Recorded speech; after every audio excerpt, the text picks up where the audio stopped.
penyesalan setelah mati. Maka ketika nanti kita mati, saat itu roh keluar dari mulut dan hidung, dihembuskan, lalu kemudian nampaklah dia, dan yang terakhir melihat roh itu adalah mata. Itulah mengapa orang yang mati meninggal dunia itu matanya terbuka melotot. Istri, anak, buah hati, belayan jiwa tidak lagi berani.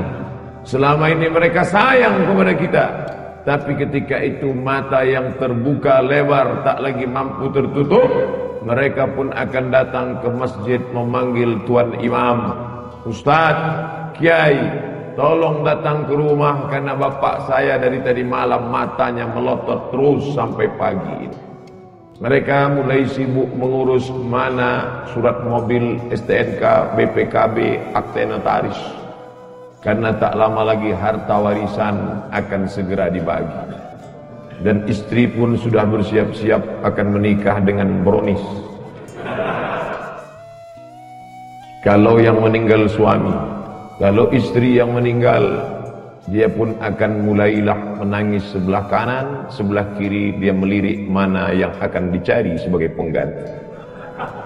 Dan bahkan belum mati pun dia sudah ada calon pengganti. Kita lah yang akan menghadap Allah Subhanahu wa taala dalam lubang tanah yang basah, tanah liat karena baru saja hujan. Disedot dengan mesin pengisap air, tetap naik air karena sedang musim penghujan. Akhirnya apa kata jamaah berbisik? Sudah, kita ikat saja dengan batu besar. Akhirnya jenazah itu pun tenggelam, lalu kemudian ditimbun dengan tanah. Hari pertama, hari kedua anak menangis. Hari ketiga mereka mulai tersenyum. Pada saat itulah orang mati itu akan berkata, Ya Rabb, Ya Allah, laula akhartani ila ajalin qarib, kalau engkau beri aku masa sedikit saja, tambah umurku sekejap saja ya Allah, apa yang akan kau lakukan? Fa'as-saddaqa, aku mau bersedekah. Laula akhartani ila ajalin qarib, kalau kau berikan aku waktu sekejap saja, aku mau bersedekah. Wa akum minas salihin, aku mau beramal saleh.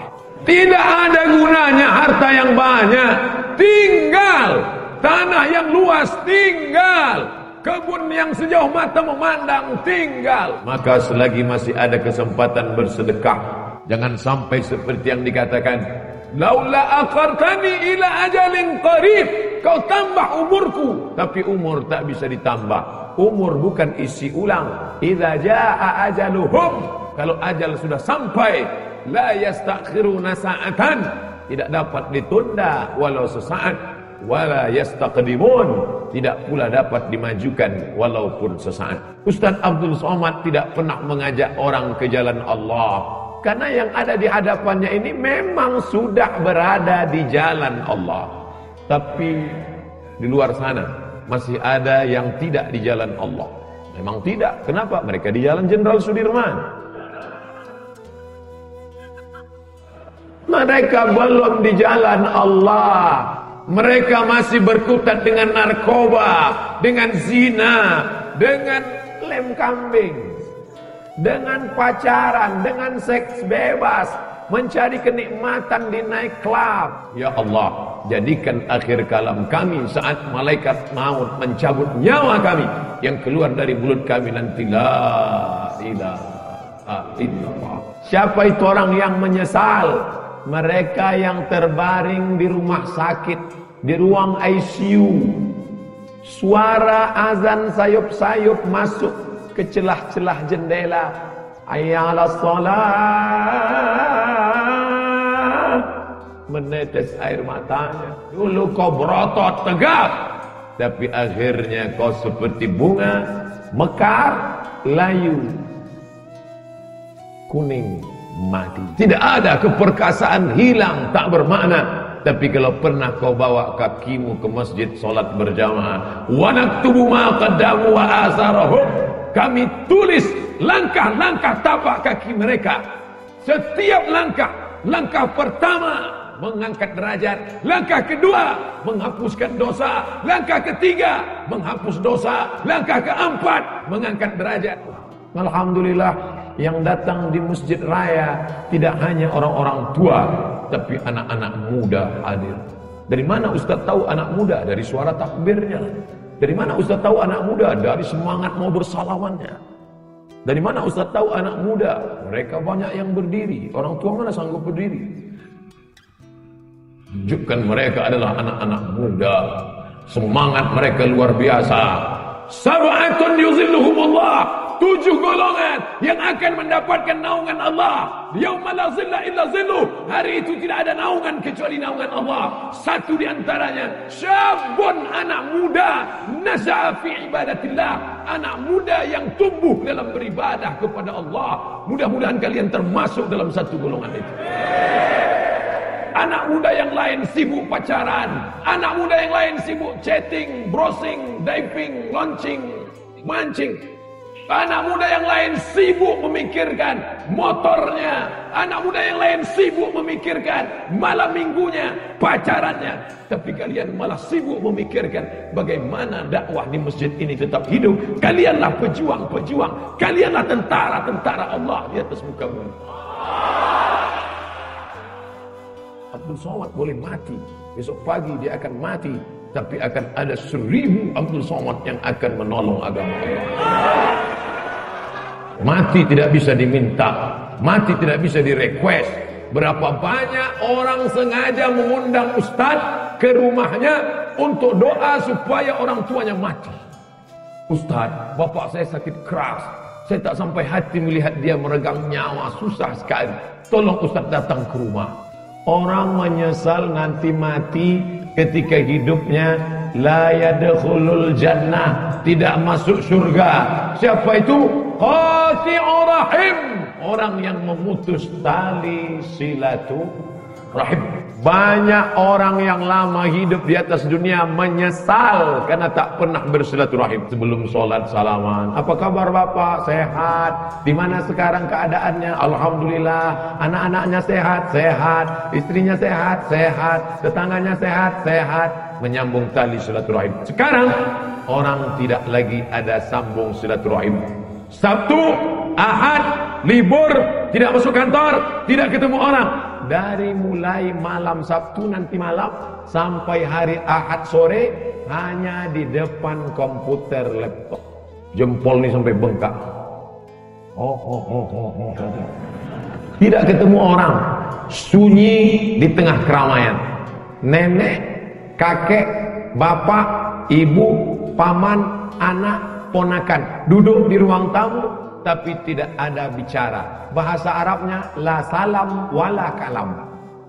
Bahasa Inggrisnya silent generation, generasi diam. Andai ada yang mati di situ pun dia tetap juga. Bukan dia tolong, dia foto langsung. Bagi yang kasihan tolong like and share. Kasihan. Ini dunia ini sudah kacau balau. Menunggu Ramadan baru minta maaf, menunggu Idul Fitri baru minta maaf. Masalah. Karena kalau sampai kita mati menghadap Allah Subhanahu wa taala dalam keadaan membawa silap dan salah, termasuk penyesalan. Menyesal kenapa aku tidak minta maaf dulu di dunia. Menyesal. Suami-suami, minta maaflah kepada istri kalau memang silap dan salahmu banyak. Tidak perlu malu. Kenapa? Daripada kita cari mereka di padang mahsyar, seluruh umat berkumpul, Adam, Idris, Nuh, Saleh, Ilyas, Ilasa, Zakaria, Musa, Yahya, Isa, Daud, Sulaiman, Ayub, Zulkifli. Dari mana kita bisa menjumpai mereka? Hanifan musliman wa ma ana minal musyrikin. Satukan kami, pertemukan kami bersama Sayyidina Maulana Muhammad sallallahu ala Muhammad marhaba sallallahu alaihi wasallam marhaba sallallahu ala Muhammad marhaba sallallahu alaihi wasallam marhaba. Mereka nanti akan minum dari telaga Haud ini. Siapa mereka ya Rasulullah? Ikhwani, saudaraku, kata Nabi. Kami kah itu? Tidak. Kamu ashabi, kalian adalah sahabat-sahabatku yang akan minum di telaga ini. Ada nanti di akhir zaman, siapa yang minum di telaga ini, la yazma'u fiha abada. Setelah dia minum, tidak akan haus selamanya. Mereka saudaraku. Siapa mereka ya Rasulullah? Amanu bi walam yarawni. Mereka beriman kepada aku walaupun tidak pernah berjumpa dengan aku. Mudah-mudahan kita termasuk di dalamnya. Tak pernah kita lihat wajahnya, tak pernah kita lihat jubahnya. Bapak Ibu yang dimuliakan Allah. Yang terakhir, apa yang disesali manusia? Yang disesalinya adalah karena dia tidak pernah berdakwah. Hidup pernah, kaya pernah, berkuasa pernah, tapi berdakwah tidak pernah. Dakwah itu ceramah Pak Ustadz? Bukan. Ini yang perlu diluruskan. Ada orang memahami dakwah itu ceramah. Gubernur enggak perlu ceramah. Kenapa? Sudah ada Ustadz Somad ceramah. Tapi gubernur dakwahnya apa? Dakwah dengan kekuasaan. Saya kebetulan dakwahnya cuma bisa ceramah dengan lidah. Bapak-bapak dari Polda, bapak-bapak dari Polresta, mereka enggak ceramah. Bapak-bapak kepolisian tidak perlu ceramah, cukup dengan pakai seragam datang ke masjid. Anak-anak muda termotivasi. Bro, lihat tuh, Pak polisi aja ke masjid. Masa kita nggak ke masjid? Iya juga ya, kata mereka. Tentara-tentara cukup dengan seragamnya. Allahu Akbar. Orang takut. Siapa yang ngejek-ngejek orang sholat yang di internet itu? Siapa yang berani ngejek orang sholat di internet? Kalau sudah polisi, tentara ke masjid sholat berjamaah. Dakwah dengan perbuatan. Lisanul hal, perbuatan afsah min lisanil maqal, lebih menyentuh, lebih sampai ke hati daripada ucapan. Yang akan kita hadapi nanti adalah yang pertama, sakaratul maut. Apa yang perlu kita siapkan untuk sakaratul maut ini? Banyak orang menghadapi pensiun udah siap. Saya Pak Ustadz untuk pensiun ini udah saya siapkan 100 pintu kos-kosan Pak Ustadz. Banyak betul Pak, baru pintunya aja Pak Ustadz. Yakin betul dia malaikat maut itu datang setelah pensiun. Tidak salah, tak ada salahnya orang yang menyiapkan ruko, menyiapkan kos-kosan. Bagus, tidak salah. Itu ikhtiar. Tapi tak banyak yang mempersiapkan untuk sakaratul maut. Siap-siap untuk pensiun, belum tentu jadi. Belum tentu. Bisa jadi sebelum pensiun sudah mati. Tapi mati ini tidak kita siapkan pun pasti mati. Yang paling pasti dalam hidup ini adalah mati. Apa yang kita siapkan untuk sakaratul maut itu? A'udzubillahi minasyaitonir rajim. Innal ladzina qalu rabbuna Allah tsumma istaqamu. Orang yang selalu menyebut Allah kemudian dia istiqamah, tatanazzalu alaihimul malaikah, turunlah malaikat waktu dia mau sakaratul maut, waktu ruhnya mau keluar dari jasad, turun dua malaikat. Malaikat yang pertama berbisik, alla takhafu, jangan kau takut. Karena rupanya orang mau mati itu takut. Takut sakaratul maut, takut azab kubur, takut mungkar nakir, takut titian siratal mustaqim, takut hisab, takut neraka, takut. Maka datang malaikat membisikkan, alla takhafu, jangan kau takut. Perasaan yang kedua orang yang sakaratul maut itu, wala tahzanu, jangan sedih.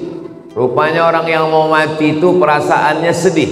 Sedih meninggalkan rumah, sedih meninggalkan anak, sedih meninggalkan bini, sedih meninggalkan BPKB, STNK, surat tanah, akte notaris. Sedih. Apa kata malaikat? Wala tahzanu, jangan kau sedih. Takutnya hilang, sedihnya melayang. Waktu itu hatinya kosong. Ketika itu malaikat membisikkan yang ketiga. Apa kata malaikat? Wa abshiru bil jannati allati kuntum tu'adun. Berbahagialah engkau mendapatkan surga yang dijanjikan Allah Subhanahu wa taala. Mudah-mudahan kita termasuk yang mati husnul khatimah insyaallah. Apa syaratnya? Apa syaratnya supaya kita dapat macam yang disebutkan dalam ayat ini? Syaratnya kata Allah, qalu rabbunallah tsumma istaqam. Istiqamah menyebut Allah. Bisa subhanallah, bisa alhamdulillah, bisa Allahu akbar, bisa la haula wala quwata illa billah. Afdalul dzikri fa'lam annahu la ilaha illallah. Makanya orang kalau dia ikut tarekat Naqsabandiyah, zikirnya Allah Allah Allah Allah Allah Allah Allah Allah Allah Allah. Alladzina yadhkuruna Allah, orang yang menyebut Allah qiyaman, waktu tegak, wa qu'udan, waktu duduk, wa ala junubihim, waktu berbaring. Duduk, tegak, berbaring, selalu mengingat Allah. Itu makanya melihat wajah di cermin menyebut Allah. Allahumma kama hassanta khalqi fahassin khuluqi. Masuk masjid menyebut Allah. Allahumma ftahli abwaaba rahmatik. Keluar masjid menyebut Allah. Allahumma inni as'aluka min fadlik. Masuk ke WC menyebut Allah. Allahumma inni a'udzubika minal khubuthi wal khaba'is. Mau tidur menyebut Allah. Bismika Allahumma ahya. Yang dibaca mau tertidur dia. Jadi kalau mau husnul khatimah, jangan berhenti menyebut Allah, Allah, Allah, subhanallah, walhamdulillah, la ilaha illallah, wallahu akbar. Macam mana sakitnya mati itu?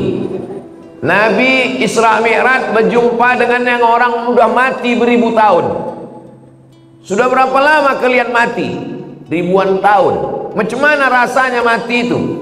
Macam kambing dikuliti hidup-hidup, macam mata kail pancing ditarik dari kulit yang basah, macam tebasan pedang beratus kali di tempat yang sama. Makanya kita selalu berdoa dalam doa selamat, Allahumma hawwin alaina fi sakaratil maut. Ringankan kami waktu sakaratul maut. Tulis di YouTube itu Sakratul Maut titik. Nampak nanti orang yang mati, pembawa acara TV mati, orang sedang pidato mati, yang paling banyak mati orang yang sedang angkat berat, rupanya tak tahan jantung itu mati, orang sedang jogging mati. Nah, jadi mati ini kapan saja bisa terjadi. Apakah orang yang mati semalam itu sehari sebelumnya sadar dia mau mati? Tidak. Tiba-tiba aja datang kematian itu.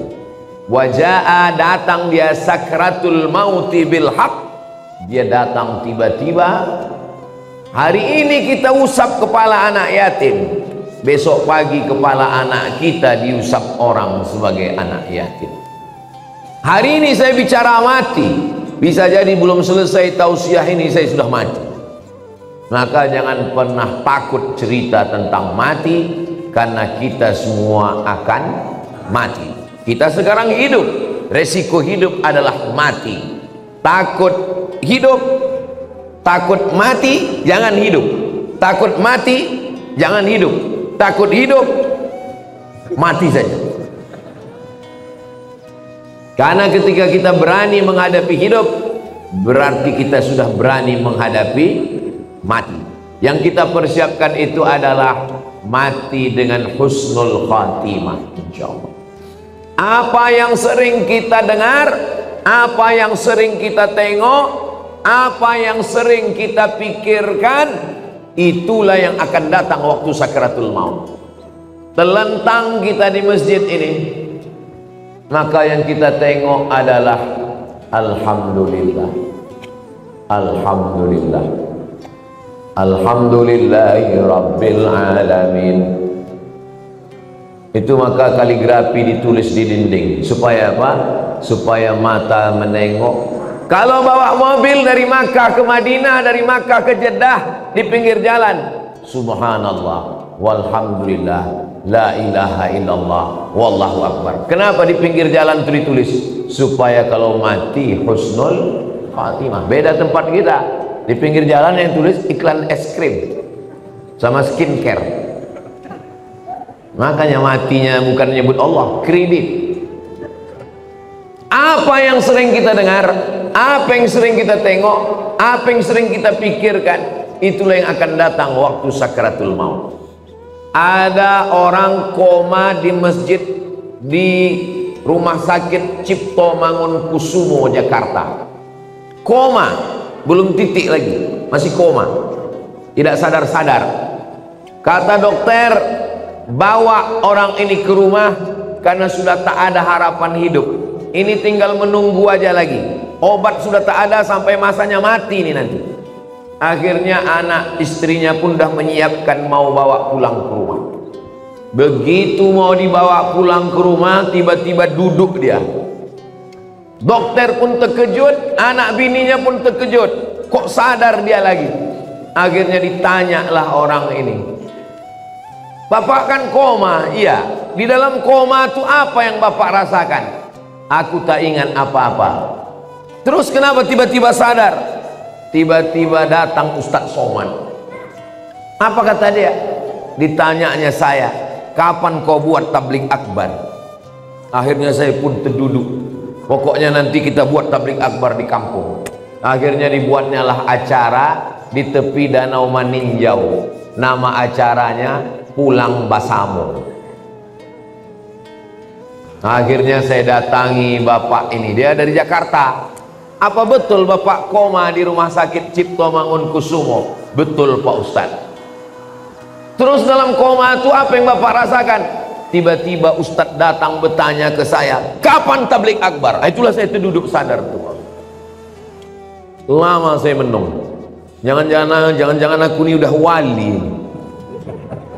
Dua gendangnya, kalau tak wali murid, wali kelas.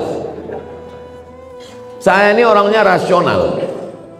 Saya selalu penasaran, kenapa bisa saya datang ke dalam komanya itu. Lalu saya tanya dia, Bapak kalau pagi apa yang Bapak lakukan? Saya hidupkan handphone, saya dengar tonton YouTube Ustaz. Oh. Kalau Bapak sampai di tempat kerja apa yang Bapak lakukan? Kalau sedang kosong saya tonton lagi YouTube Ustaz. Kalau Bapak mau tidur malam apa yang Bapak lakukan? Sebelum saya tidur yang terakhir saya tonton adalah YouTube Ustaz. Baru saya paham. Apa yang selalu ditonton, itulah yang dibawa ke alam bawah sadar. Itulah yang datang waktu tidur dan waktu koma. Dan itu juga yang datang waktu husnul khatimah insyaallah. Rasional, masuk akal. Tanyalah sama pakar-pakar psikologi, kenapa bisa itu yang terbawa-bawa. Makanya bapak-bapak pikirkan yang bagus-bagus aja. Jangan pikirkan yang waktu SMP SMA dulu. Mau dia mengigau terbawa ke malam. Tiba-tiba udah sambal belacan aja di muka. Maka saudaraku yang dimuliakan Allah Subhanahu wa ta'ala, kalau yang kita pikirkan itu adalah akhirat, yang kita pikirkan itu adalah nama Allah, maka insya Allah kita semua mati dalam keadaan husnul khatimah. Nah, ruh kita keluar dari hembusan. Makanya orang yang mati itu biji matanya terbuka. Semua orang yang mati biji matanya terbuka. Apa yang ditengok waktu mata terbuka? Yang ditengok itu adalah ruh keluar dari mulut dan hidung. Dulu ruh itu masuk ke dalam jasad ini dihembuskan. Wa nafakhtu fihi min ruhi, aku hembuskan ruh. Raha ya ruhu, pergi berhembus. Ruh itu artinya pergi dan datang berhembus. Maka waktu datangnya berembus, perginya pun berembus. Ruh itu berjalan dari mulai ujung kaki sampai ke betis, naik ke lutut, naik ke paha, naik ke pinggang, terasa dingin, sejuk di kaki. Kalau ada bapak ibu yang udah merasa agak sejuk di kaki, tak lama lagi itu. Naik dia ke atas, naik dia ke atas, naik dia ke atas, keluar dia dari mulut, biji mata menengok ruh itu keluar, maka datang orang lain memejamkan mata kita. Bismillah wa ala millati Rasulillah, inna lillah wa inna ilaihi raji'un. Menggerakkan tangan ringan, menggerakkan lidah ringan. Yang paling ringan adalah menggerakkan kelopak mata. Inilah yang paling ringan. Tapi waktu kita sakratul maut, jangankan menggerakkan tangan, jangankan menggerakkan bibir, menggerakkan kelopak mata pun tak bisa. Terbuka. Bini yang katanya buah hati belayan jiwa pun takut memejamkan biji mata kita. Datang anak ke masjid memanggil tuan imam, Pak Imam, tolonglah datang ke rumah. Ayah kami matanya tak tertutup-tutup dari tadi malam. Baiknya imam, padahal orang ini tak pernah datang ke masjid. Makanya masyarakat sini yang tak pernah datang ke masjidlah kalian. Untuk apa Ustaz sampaikan ini? Bukan orang ini datang, kirimkan video ini ke dia. Jangan sampai nanti akhirnya tuan imam yang datang ke rumah dia hanya untuk menutupkan kelopak matanya, dan akhirnya jenazahnya dibawa juga ke masjid.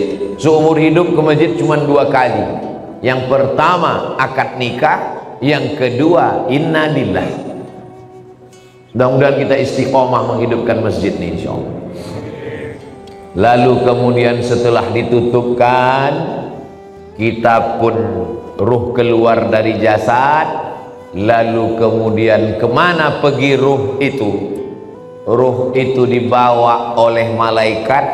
Dalam hadis riwayat Imam Ahmad bin Hanbal, ruh dibawa di atas kain kafan dari cahaya.